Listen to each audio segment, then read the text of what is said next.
Welcome to my YouTube channel टेक्जीन। इस video में हम डिस्कस करेंगे कि सॉलिडिटी में पेएबल फंक्शंस और ईथर हैंडलिंग का कॉन्सेप्ट क्या होता है, किस तरह से हम इसकी इंप्लीमेंटेशन कर सकते हैं, क्या कॉन्सेप्ट होता है इसका, क्या इंपॉर्टेंस है इसकी। इन सारे इंपॉर्टेंट कॉन्सेप्ट्स को हम इस वीडियो में थ्योरेटिकली प्लस प्रैक्टिकल हम डिस्कस करने वाले हैं। अगर आपने अभी तक इस प्लेलिस्ट को एक्सेस नहीं किया तो भाई जल्दी से इस प्लेलिस्ट को एक्सेस कर लो, ज़्यादा से ज़्यादा शेयर करो, क्योंकि यहाँ पर आपको ब्लॉकचेन एक्सपर्ट बनाया जा रहा है। ठीक है, तो इस प्लेलिस्ट को ज़रूर एक्सेस करो और ज़्यादा से ज़्यादा शेयर करो। सबसे पहले हम क्या करेंगे, हम आ जाएंगे अपने रिमिक्स आईडी पे और यहाँ पर आने के बाद हम सबसे पहले एक काम ये करेंगे कि हम कॉन्ट्रैक्ट्स पे जाएंगे। यहाँ पर आकर मैं एक न्यू कॉन्ट्रैक्ट फाइल बनाऊंगा।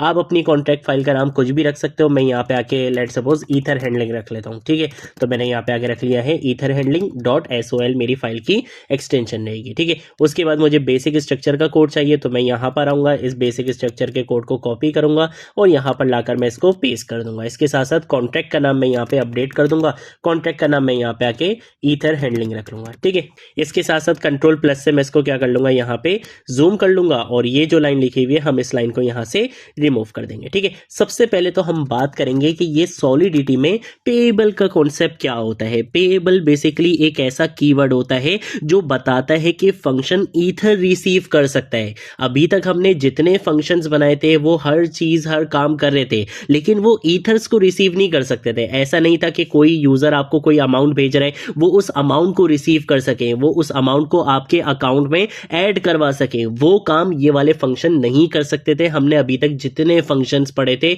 जितनी चीजें कवर करी थी, कोई भी ये काम नहीं कर सकता था, क्योंकि ये काम सिर्फ और सिर्फ सॉलिडिटी में वो फंक्शन कर सकता है जिसके साथ पेएबल का कीवर्ड यूज होता है। तो इसका मतलब क्या हुआ कि पेएबल फंक्शंस कौन से फंक्शंस होते हैं, ये नॉर्मल फंक्शंस की तरह नहीं होते। नॉर्मल फंक्शंस कभी भी ईथर को एक्सेप्ट नहीं कर सकते। सिर्फ पेएबल फंक्शंस ही आपके कॉन्ट्रैक्ट में बैलेंस को स्टोर कर सकते हैं, ईथर को एक्सेप्ट कर सकते हैं। जैसे मोबाइल वॉलेट में ऐड मनी का बटन होता है ना, सेम ऐसे ही सॉलिडिटी में अगर आपके पास कोई ऐड मनी का बटन है जो बेसिकली आपके मनी को ऐड कर सकता है आपके अकाउंट में, वो बेसिकली पेएबल फंक्शंस होते हैं। ठीक है, अगर हम बात करते हैं इसकी इंपॉर्टेंस की, तो भाई यूजर्स आपके कॉन्ट्रैक्ट को ईथर भेज सकते हैं अगर आप पेएबल फंक्शंस का यूज करोगे। आप tokens, NFT, auctions, payment, deposit develop कर सकते हो पेएबल फंक्शंस का यूज करते हुए।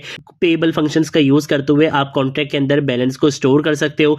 डिसेंट्रलाइज एप्लीकेशन में पेमेंट एक कोर फीचर होता है। ठीक है, तो ये बेसिकली इसकी इंपॉर्टेंस है। और अगर हम बात करते हैं ईथर रिसीव करने की, तो ईथर रिसीव करने के सॉलिडिटी में हमारे पास तीन मेथड्स होते हैं। एक फॉल बैक होता है, एक रिसीव होता है और एक पेएबल होता है।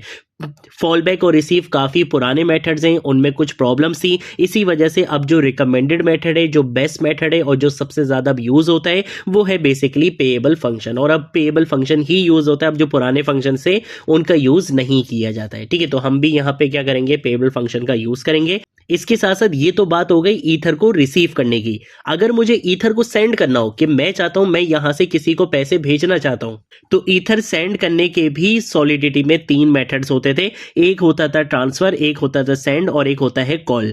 ट्रांसफर और सेंड काफी ओल्ड थे, ये इतने ज्यादा सिक्योर भी नहीं थे, रिवर्स भी नहीं थे, ये अब इतने ज्यादा रिकमेंडेड नहीं है और अब इनका बिल्कुल भी यूज नहीं किया जाता है। अब आपके पास एक मॉडर्न मेथड है जो बेसिकली रिवर्ट है, जो बेसिकली फेल कंडीशंस को खुद ऑटोमेटिकली हैंडल करता है, और वो है कॉल। ठीक है, तो अब ईथर सेंड करने के लिए सिर्फ एक मेथड है जो रिकमेंडेड है और जो मॉडर्न मेथड है वो है कॉल मेथड, और ईथर को रिसीव करने के लिए पेएबल फंक्शन का यूज किया जाता है। ठीक है, तो मैं यहाँ पे आके लिख भी देता हूँ कि पेएबल फंक्शन का हम यूज करते हैं रिसीव ईथर।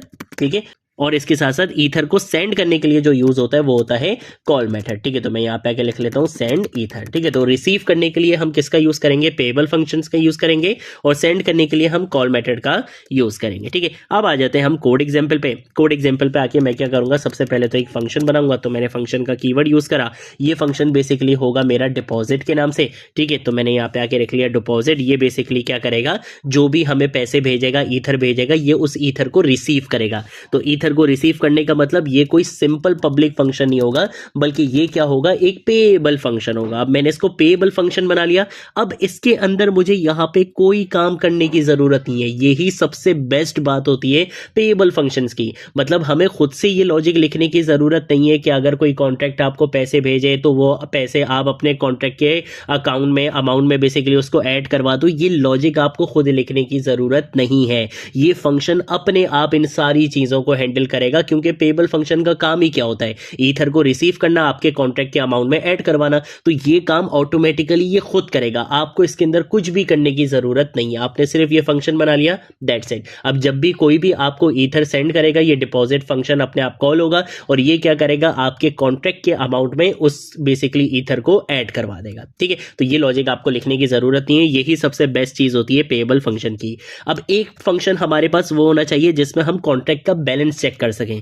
ठीक है, तो मैं यहाँ पे आके क्या करूंगा, मैं यहाँ पे आके लिख दूंगा एक कमेंट के चेक बैलेंस कॉन्ट्रैक्ट। ठीक है, तो हम यहाँ पे क्या करेंगे, कॉन्ट्रैक्ट का जो बैलेंस है वो चेक करने के लिए हम एक फंक्शन बना लेते हैं। तो मैं यहाँ पे फंक्शन का कीवर्ड यूज करूंगा, गेट बैलेंस के नाम से हम यहाँ पे क्या करेंगे, एक फंक्शन बनाएंगे। ठीक है, और ये बेसिकली क्या रहेगा, हमारा पब्लिक फंक्शन रहेगा, व्यू फंक्शन रहेगा, क्योंकि ये सिर्फ रीड ओनली पर्पस के लिए यूज होगा। ये क्या करेगा, रिटर्न करेगा, और क्या रिटर्न करेगा, एक अनसाइंड इंटीजर आपको रिटर्न करेगा। ठीक है, यहाँ पर अगर हम क्या बोलेंगे, हम बोलेंगे कि रिटर्न कर दो, क्या चीज रिटर्न कर दो, हम यहाँ पे आके यूज करेंगे एड्रेस का, और एड्रेस के अंदर हम बोलेंगे कि भाई इस कॉन्ट्रैक्ट का जो बैलेंस है आपने वो क्या करना है, रिटर्न करना है। ठीक है, तो मैं यहाँ पे आके क्या करूंगा, मैं यहाँ पे आके बैलेंस की प्रॉपर्टी का यूज कर लूंगा। ठीक है, तो ये जो गेट बैलेंस वाला मेथड है ये क्या करेगा, ये आपको कॉन्ट्रैक्ट का बैलेंस आपको रिटर्न करेगा। ठीक है, देन उसके बाद हम क्या करेंगे, यहाँ पर आकर एक मेथड बनाएंगे जो क्या करेगा, जो बेसिकली कॉल मेथड का यूज करते हुए ईथर को सेंड करेगा। ठीक है, तो मैं यहाँ पे आके लिख दूंगा सेंड ईथर के लिए हम यहाँ पे एक मेथड बना लेते हैं। ठीक है,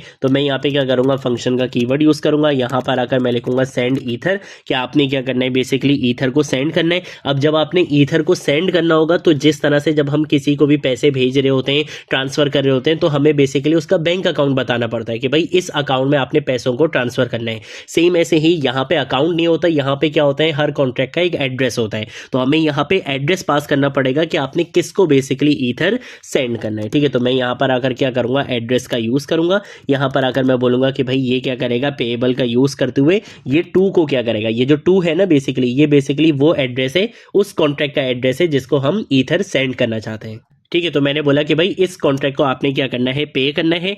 यहाँ पर अगर हम क्या करेंगे, पब्लिक का कीवर्ड यूज करेंगे, उसके बाद हम यहाँ पे आके बोलेंगे कि ये भी क्या होगा, आपका पेएबल फंक्शन होगा। और यहाँ पर अगर मैं बोलूंगा कि आपने क्या करना है, रिटर्न्स करवाना है। क्या चीज रिटर्न करवानी है, आपने एक बूल वैल्यू रिटर्न करवानी है। बूल वैल्यू इसलिए रिटर्न करवानी है ताकि आपको पता चल सके कि आपकी जो ट्रांजैक्शन है वो सक्सेसफुली हो चुकी है या नहीं हुई। ठीक है, तो हम यहाँ पर आएंगे, यहाँ पर आकर हम क्या करेंगे, सबसे पहले तो पैरेंथेसिस लगाएंगे और हम यहाँ पर आकर एक पैरामीटर का यूज करेंगे और वो होगा सक्सेस का पैरामीटर। ठीक है, दो पैरामीटर्स हमेशा यहाँ पे यूज होते हैं, ये चीज याद रखना, ये चीज आपसे इंटरव्यूज में पूछी जा सकती है। पहली वैल्यू जो होती है उसमें हम सक्सेस का मैसेज स्टोर करते हैं, और जो दूसरी वैल्यू होती है इस फंक्शन के अंदर वो बेसिकली होती है बाइट्स मेमोरी। ठीक है, जो बेसिकली आपका रिटर्न डेटा होता है कि जब आप बेसिकली कॉल वाला मेथड कॉल करोगे तो उसने आपको क्या डेटा रिटर्न किया। ठीक है, लेकिन अभी हम यहाँ पे इतना ज्यादा कॉम्प्लिकेटेड नहीं करेंगे, तो हम यहाँ पे इस वाले पार्ट को स्किप कर देते हैं। हम यहाँ पे कॉमा के बाद इसको बोल देंगे कि भाई आपने दूसरी वैल्यू को क्या कर देना है, इग्नोर कर देना है, सिर्फ सक्सेस वाली चीज को आपने देखना है। मतलब आपने सिर्फ ये चेक करना है कि ट्रांसफर हो गई अमाउंट या नहीं हुई, बस, और इससे ज्यादा आपने कुछ नहीं देखना कि भाई उस अमाउंट के अंदर था क्या क्या चीजें थी, वो सब आपने नहीं देखना। सिर्फ ये देखना है कि यहाँ पे ये जो अमाउंट है वो ट्रांसफर हुई या नहीं हुई। ठीक है, तो हमने यहाँ पे ये चीज लिखी। उसके बाद हम क्या करेंगे, हम यहाँ पर आकर बोलेंगे कि ये जो आपका टू वाला एड्रेस है, आपने क्या करना है, कॉल मेथड का यूज करते हुए आपने यहाँ पे क्या करना है, बेसिकली ईथर को सेंड करना है। ठीक है, अब वो ईथर कितने होंगे वो हम बता देंगे वैल्यू के अंदर। वैल्यू के अंदर मैं यहाँ पर आकर लिख दूंगा MSG और डॉट वैल्यू हम यहाँ पे आके लिख देंगे। ठीक है, तो जो भी हम वैल्यूज को पास करेंगे